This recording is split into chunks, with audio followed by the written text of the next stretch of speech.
Dear students, good evening to all. कैसे हैं आप सब लोग? आज की वीडियो हमारी बड़ी इंटरेस्टिंग होने वाली है। सभी फोकस करें। आज हम बात करने जा रहे हैं डीएनए रेप्लिकेशन पार्ट 2 पर। पार्ट 2 का मतलब अब यहाँ पर हम ये लेंगे कि स्टेप 2 है हमारे पास एक्सटेंशन या पॉलीमराइजेशन। जो हमारा पार्ट 1 था उसमें हमने आपको बताया था कि जो डीएनए इनिशिएशन है वो कैसे होती है और उसकी क्या क्या प्रॉपर्टीज़ है।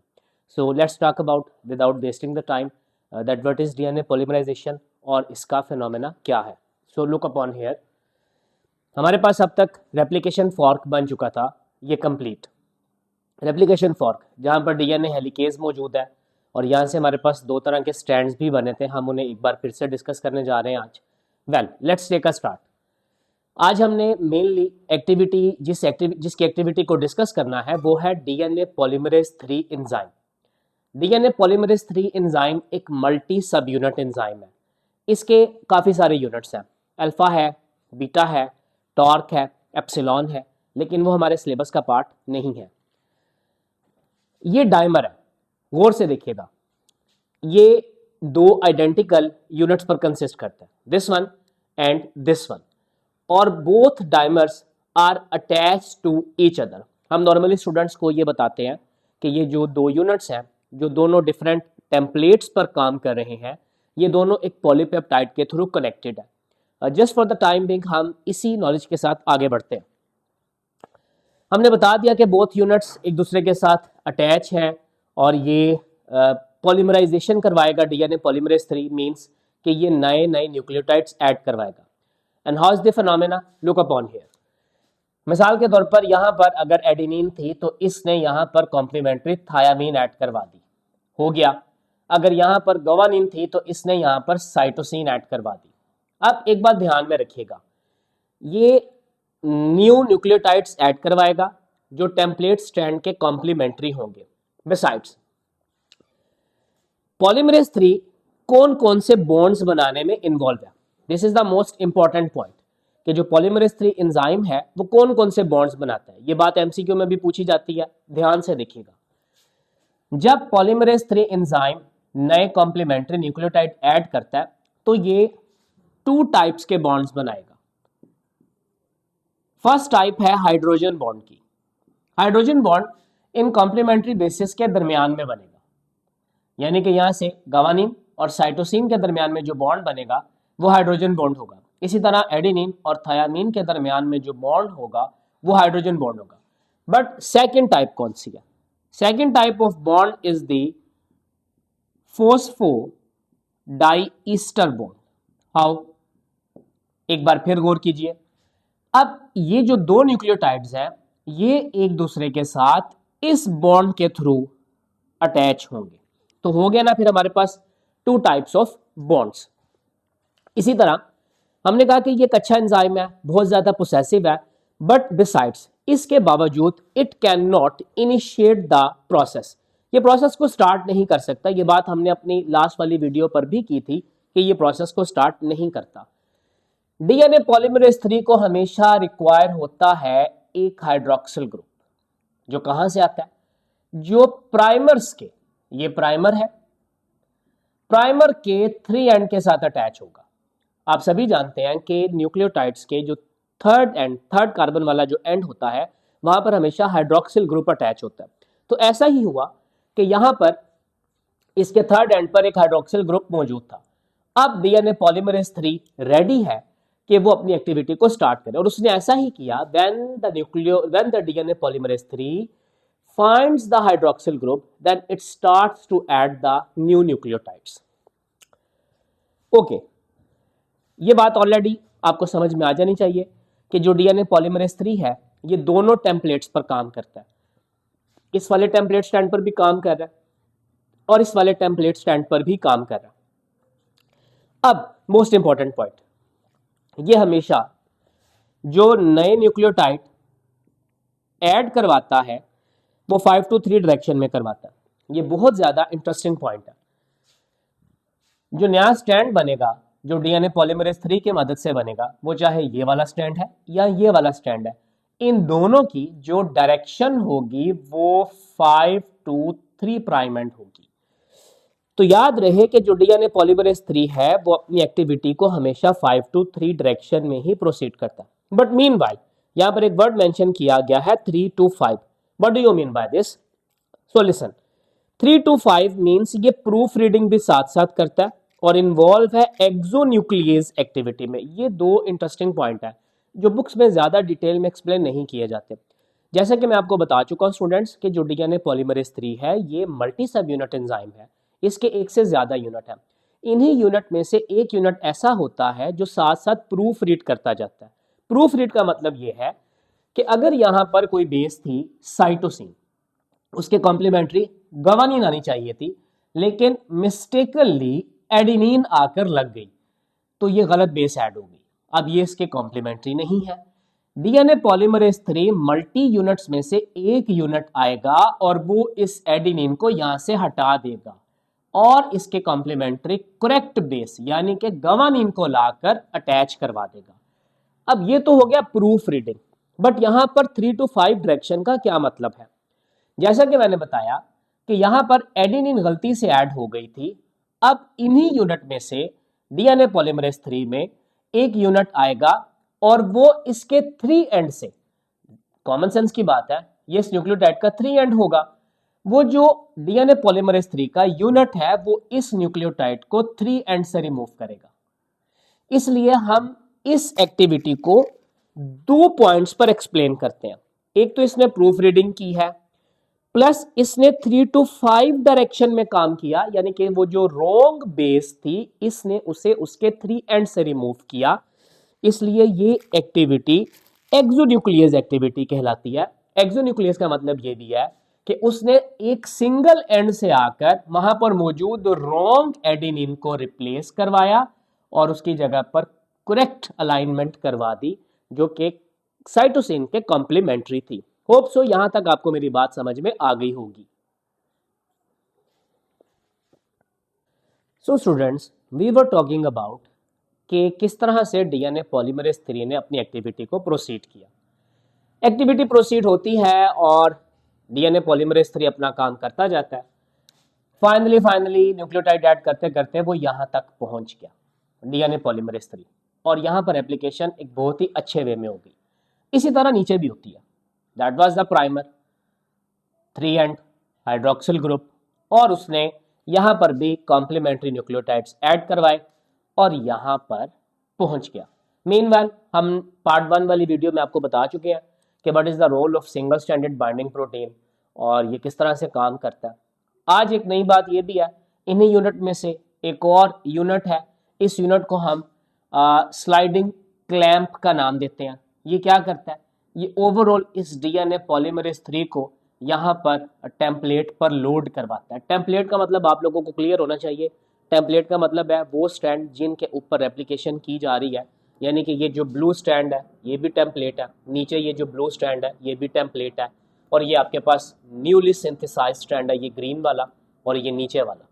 बहरहाल आगे चलते हैं, देखते हैं, आपको बताते हैं क्या समझ में आ रहा है। यहां पर हमने एक एक्टिविटी शो करवाई है। ये क्या? जब भी दो न्यूक्लियोटाइड्स आपस में अटैच होते हैं, ये बात आप लोग अपने डीएनए वाले चैप्टर में पढ़ कर आते हैं बायोमोलिक्यूल्स में। जब भी दो न्यूक्लियोटाइड्स आपस में मिलते हैं तो यहाँ पर कंडेंसेशन रिएक्शन नहीं होता, वाटर का मॉलिक्यूल रिलीज नहीं होता, यहाँ पर रिलीज होता है पायरोफॉस्फेट। Keep remember. और फिर पायरोफॉस्फेट को चेंज कर दिया जाता है इनऑर्गेनिक फॉस्फेट में। मैंने पहले भी ये बात आपको कई बार बता दी हुई है कि जब भी दो न्यूक्लियोटाइड ऐड होंगे तो पायरोफॉस्फेट रिलीज होगा and then it is converted into the inorganic phosphate. Interesting point, leading strand और लैगिंग स्ट्रैंड की डायरेक्शन, ये बहुत ज्यादा इंटरेस्टिंग पॉइंट है। याद रहे एग्जाम में स्टूडेंट को कंफ्यूज करने के लिए पूछा जाता है कि ये जो नया स्टैंड बना लीडिंग स्टैंड, लीडिंग स्टैंड पहले बता दें, पिछली वीडियो में भी बताया, फिर बता रहा हूं। ऐसा स्टैंड जिसकी direction towards the replication fork है। जब हम कहते हैं towards the fork means we are moving towards the helicase. Lagging strand, ऐसा स्टैंड जो अवे है, away from the replication fork, यानी कि जो हेलिकेस से दूर जा रहा है।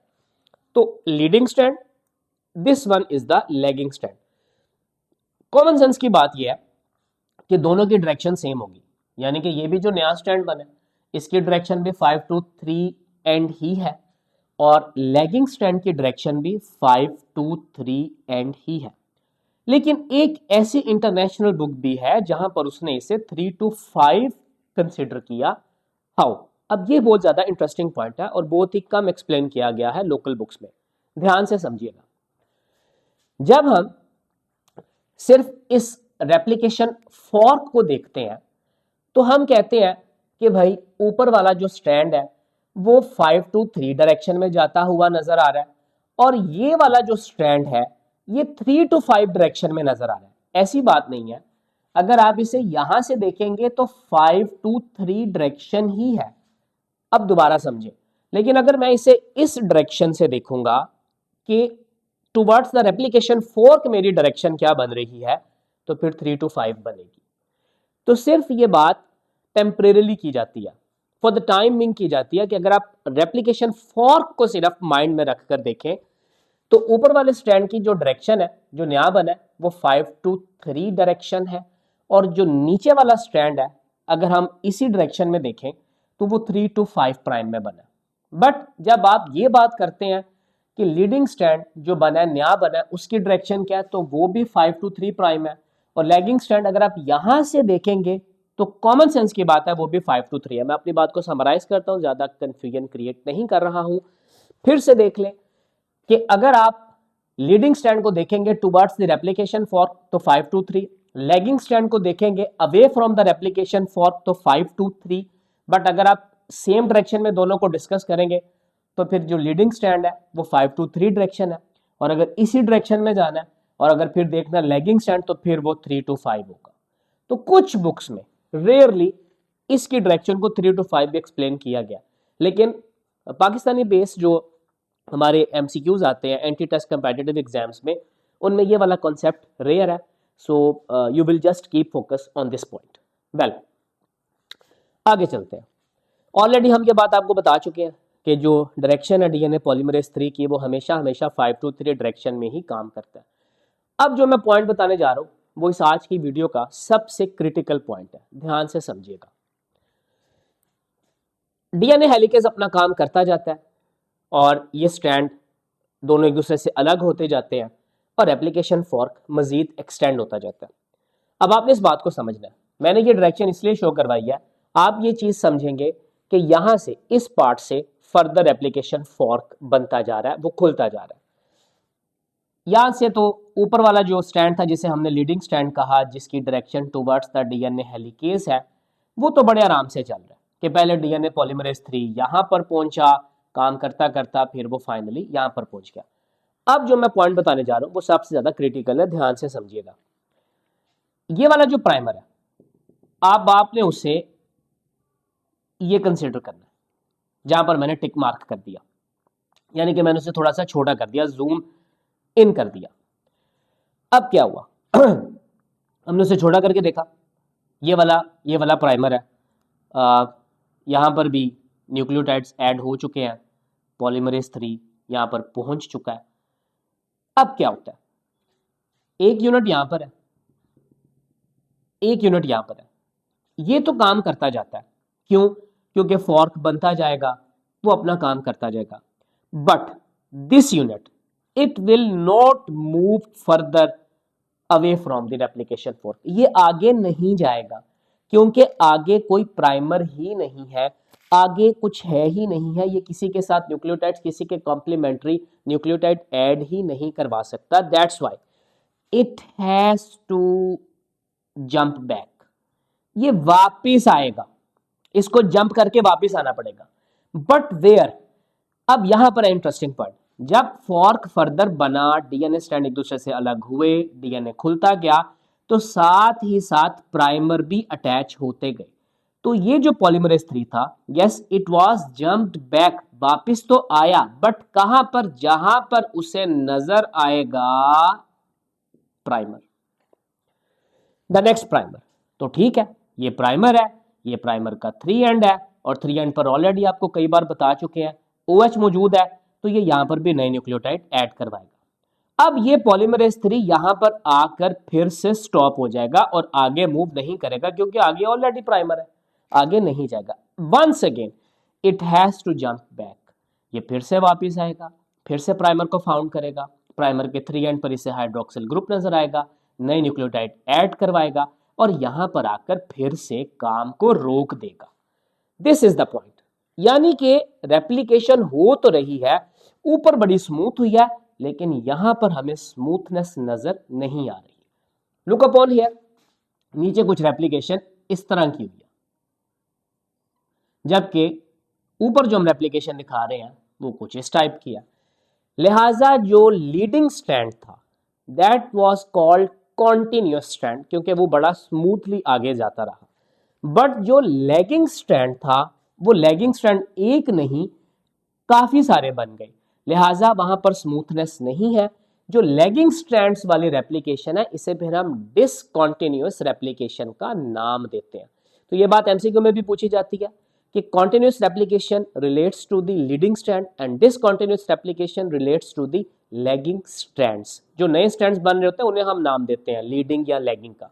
वेल, इन्हीं लैगिंग स्ट्रैंड्स को, जो एक नहीं काफी सारे हैं, इन्हीं लैगिंग स्ट्रैंड, ये जो ग्रीन कलर वाले मैं अगेन मार्क कर देता हूं, इन्हीं लैगिंग स्ट्रैंड्स को ओकाजाकी फ्रैगमेंट्स का भी नाम दिया जाता है। He was a Japanese scientist who firstly talk about that. इसने फर्स्ट टाइम बताया था कि ये क्या है ओकाजाकी फ्रैगमेंट्स। इसने कहा था कि ये छोटे से डिसकंटिन्यूअस स्ट्रैंड्स हैं डीएनए के, जिन्हें ओकाजाकी फ्रैगमेंट्स का नाम दिया गया। अक्सर बुक में इनकी लेंथ के बारे में भी लिखा गया, कुछ में 1000 है, कुछ में 2000 है। ये कॉमन सेंस की बात है, मतलब कि दो प्राइमर्स के दरमियान में कितने न्यूक्लियोटाइड्स होंगे वो ओकाजाकी फ्रैगमेंट्स कहलाएंगे, और उन न्यूक्लियोटाइड्स की टोटल जो तादाद है, जो कंसंट्रेशन है, वो उनकी लेंथ कहलाएगी। वो आप अपनी अपनी बुक से कंसल्ट करेंगे, आपको पता चल जाएगा। वेल, इस तरह से जो रेप्लिकेशन हुई है इस स्ट्रैंड पर वो कुछ इस टाइप की नजर आएगी, वो डिसकंटिन्यूअस है। इन्हें ही हमने ओकाजाकी फ्रैगमेंट्स का नाम दिया, this one, this one, this one, और ये जो ब्लैक कलर में है ये प्राइमर है। जबकि ऊपर जो रेप्लिकेशन है वो काफी ज्यादा स्मूथनेस के थ्रू हुई है, उसे हमने कॉन्टिन्यूअस का नाम दिया। जो लीडिंग स्ट्रैंड बना है वो कॉन्टिन्यूअस स्ट्रैंड था। वेल, इस तरह से एक्सटेंशन कंप्लीट हो जाती है, जो हमारा सेकंड पॉइंट था। Okay, now we have the last point. अब रेप्लिकेशन चलती जाती है, इसका एंड कैसे होगा? किसी चीज को खत्म करने के लिए हम टर्मिनेशन का वर्ड यूज करते हैं। इसमें जो फिर एंजाइम इन्वॉल्व है उसे पॉलीमरेज 1 कहा जाता है। पॉलीमरेज 1 के फंक्शन देखिएगा, ये भी प्रूफ रीड करता है, बट हमारी बुक्स में जब भी प्रूफ रीड की बात आती है तो वो पॉलीमरेज 3 के साथ रिलेट की जाती है, क्योंकि मेनली एक्टिविटी वही परफॉर्म करता है। ये भी करता है और उसी तरह से करेगा। मैं आपके लिए मेंशन कर देता हूँ, इसे फिर आप एक्सो न्यूक्लियस एक्टिविटी ही कहेंगे। Plus most important and the main function of the polymerase 1, ये प्राइमर्स को रिमूव करेगा। कहाँ से? 5 एंड। ये बात एमसी के ऊपर आती है और बच्चे कंफ्यूज रहते हैं। लुक अपॉन हियर, जहां जहां पर आपको प्राइमर्स नजर आ रहे हैं वहां पर इन्हें अटैच करवाएं। ये प्राइमर है, ये उसका 5 एंड है, यहाँ पर पॉलीमरेज 1 आकर अटैच हो गया, यहाँ पर अटैच हो गया, यहाँ पर अटैच हो गया, यहाँ पर अटैच हो गया। Finally it will remove the primer. ये यहाँ से एक एक न्यूक्लियोटाइड को हटाना शुरू करेगा। लें जी, रिमूवल ऑफ प्राइमर हो गया। This is called removal of primer, that's all. Okay, next, make the discontinuous strand to the continuous. अब आपके पास सिर्फ ओकाजाकी फ्रैगमेंट्स ही बचे हैं, या जिन्हें हमने डिसकंटिन्यूअस स्ट्रैंड्स का नाम दिया था। कैसे कैसे काम करेगा देखते हैं। कहता है fill the gaps through the 3 end. ये बात भी एमसी के ऊपर पूछी जाती है। स्टूडेंट फोकस कीजिएगा, ये ओकाजाकी फ्रैगमेंट्स है और ये ओकाजाकी फ्रैगमेंट्स का 3 एंड है। जो पॉलीमरेज 1 है वो यहां से अपनी एक्टिविटी स्टार्ट करेगा और न्यूक्लियोटाइड्स को ऐड करेगा ताकि गैप्स को फिल किया जाए। ये भी ओकाजाकी फ्रैगमेंट है, ये उसका 3rd एंड है, नए न्यूक्लियोटाइड ऐड करवाएगा ताकि गैप्स फिल हो जाए। That's all.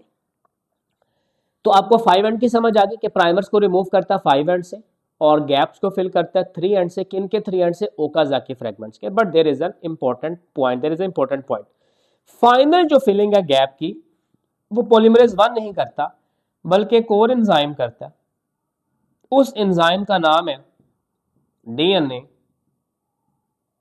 लाइगेज। फाइनली ये गैप्स को फिर फिल कर देता है और अब जो डिसकंटिन्यूअस स्ट्रैंड है वो भी कन्वर्ट हो जाता है कॉन्टिन्यूअस स्ट्रैंड में। That's all. इस प्रोसेस को फिर हम टर्मिनेशन का नाम देते हैं। बट यहाँ पर अब मैं वो पॉइंट बताने जा रहा हूँ जो अक्सर एग्जाम में भी आता है और हमारी बायोलॉजी की बुक्स में 2-3 जगह पर दिया भी गया, और वो पॉइंट है टीलोमर का। जरा ध्यान से समझिएगा। टीलोमर क्रोमोसोम्स के लास्ट पर, या यूं कह लें कि डीएनए के लास्ट पर एक खास रीजन मौजूद होता है जिसे टीलोमर कहते हैं। इस टीलोमर में कुछ न्यूक्लियोटाइड्स बार बार रेपिटेशन में आते हैं। ये टीलोमर्स हमारे डीएनए के जो एंड्स हैं या जो क्रोमोसोम्स के एंड्स हैं उनको प्रोटेक्ट करते हैं, यानी कि ये जो सीक्वेंस है वो हमारे क्रोमोसोम्स के टर्मिनल पार्ट्स को, एंड्स को प्रोटेक्ट करते हैं। अब होता क्या है, जरा ध्यान से समझिएगा। लास्ट पर भी कोई प्राइमर लगा होगा, उस प्राइमर को रिमूव तो कर दिया जाता है क्योंकि रिमूवल का काम पॉलीमरेज 1 का था, बट यहां पर एक इशू आ जाता है। इस प्राइमर की वजह से इस हिस्से में जो गैप आया, यानी कि इसकी रिप्लेसमेंट नहीं हुई, यहां पर न्यूक्लियोटाइड्स ऐड नहीं हुए। प्राइमर रिमूव तो हुआ बट रिप्लेसमेंट नहीं हुई।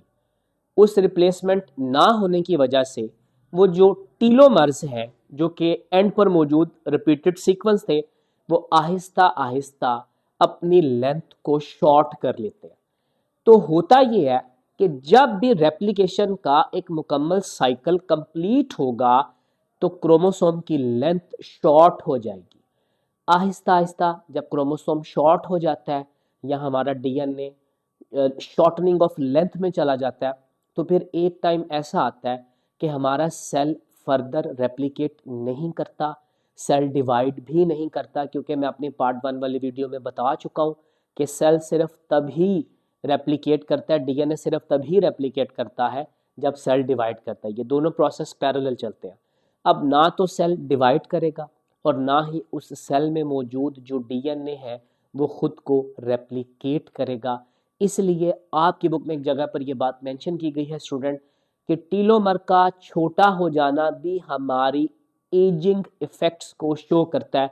It is one of the main feature and one of the main symptoms कि अब जो है हमारी एजिंग स्टार्ट हो गई है, क्योंकि टीलोमर की जो लेंथ है वो शॉर्ट हो जाती है। That's all student. ये था प्रोसेस हमारे पास डीएनए रेप्लिकेशन का। कुछ सिंपल से एमसीक्यूज दिए गए हैं कि how the activity of helicase is replaced in vitro replication, यानी कि अगर बॉडी से बाहर आप रेप्लिकेशन करवाना चाहते हैं तो कौन है जो हेलिकेज की एक्टिविटी को रिप्लेस कर देगा? टेम्परेचर है, क्योंकि हेलिकेज का मेन मकसद होता है डीएनए स्ट्रैंड्स के दरमियान में मौजूद हाइड्रोजन बॉन्ड्स को तोड़ देना। ये काम अगर हम लेबॉर्ट्री में करवाएं, रेप्लिकेशन करवाएं, तो वहाँ पर हेलिकेज नहीं बल्कि हम टेम्परेचर की मदद से उन बॉन्ड्स को तोड़ सकते हैं। Who repairs the DNA when cell is not dividing, यानी कि जब सेल डिवाइड नहीं कर रहा है, रेप्लिकेशन नहीं हो रही है, तो तब जो रिपेयरिंग का रिस्पॉन्सिबल है, वो रिपेयरिंग की रिस्पॉन्सिबिलिटी डीएनए पॉलीमरेज 2 के पास है। ये सभी जनरल से एमसीक्यूज हैं, लेकिन most of the time they had been given in the competitive exams like MD CAT और दूसरे जो हमारी यूनिवर्सिटीज़ के एग्जाम होते हैं उसमें दिए जाते हैं। वेल, अगर आपको टीलोमर को लेकर या रेप्लिकेशन के किसी भी पॉइंट को लेकर कोई भी कन्फ्यूजन है तो आप कमेंट्स बॉक्स में भी पूछ सकते हैं या मुझसे पर्सनली भी पूछ सकते हैं। वीडियो को ज़्यादा से ज़्यादा देखें, वॉच टाइम कोशिश करें कि पूरा करें। मैंने इसमें एक भी पॉइंट स्किप नहीं किया। और लास्ट पर बस आप सभी से यही रिक्वेस्ट है कि अगर आपको वीडियो पसंद आती है इसको शेयर करें और सब्सक्राइब करते रहें, और जिसके साथ शेयर करें उसे भी बताएं कि सब्सक्राइब करें ताकि हम ऐसी अच्छी मज़ीद वीडियो को अपलोड कर सकें। Thank you so much.